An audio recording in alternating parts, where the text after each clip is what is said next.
எல்லாரும் வீட்லேயுமே விநாயகர் சதுர்த்தி நல்லபடியாக கொண்டாடி இருப்பீங்க. நானுமே பிள்ளையாருக்கு கொழுக்கட்டையெல்லாம் வச்சு சூப்பராக சாமி கும்பிட்டுருந்தேன். ஒரே மாவில் 3 வகையான கொழுக்கட்டை சேர்ந்துருந்தேன். ஒன்று தேங்காய் பூரண கொழுக்கட்டை, இன்னொன்று வந்து நட்ஸு கொழுக்கட்டை, இன்னொன்று வந்து உப்பு கொழுக்கட்டை. இது 3மே ரெடி பண்ணிக்கிட்டு இருந்தேன். விநாயகர் சதுர்த்தி 3:30 முடியுதுன்னு சொல்லியிருந்தனால வேகமாக அவசரமாக கொழுக்கட்டை செஞ்சுக்கிட்டு இருக்கேன். 1 மணிக்கெல்லாம் சாமி கும்பிட்டுலான்னு ஒரு 10 மணிலேருந்து கொழுக்கட்டை வேலையை ஆரம்பிச்சிட்டேன். கூடவே கொஞ்சமாக கருப்பு சுண்டலும் ரெடி பண்ணியிருந்தேன். கொழுக்கட்டையை ஃபஸ்ட்டு செஞ்சு முடிச்சதுக்கப்புறமா பிள்ளையாரை குளிப்பாட்டிட்டேன்.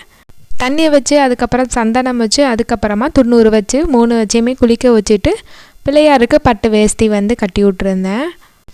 கட்டிட்டு அவருக்கு பூவெல்லாம் போட்டு அலங்காரம் பண்ணிவிட்டு மிச்ச சாமிங்களுக்கும் பூ போட்டு ரெடி பண்ணி வச்சுட்டேன். கரெக்டாக ஒரு 1 o'clockன்றப்ப எல்லாத்தையுமே ஆல்மோஸ்ட் ரெடி பண்ணியாச்சு. ரெடி பண்ண எல்லாத்தையுமே இலையில வச்சு பொரிக்கடலை வெல்லம் வச்சு சூப்பராக சாமி கும்பிட்டாச்சு. இந்த வீடியோ டீட்டெயிலாக பார்க்கணும்னா மேலே லிங்க் கொடுக்குறேன்.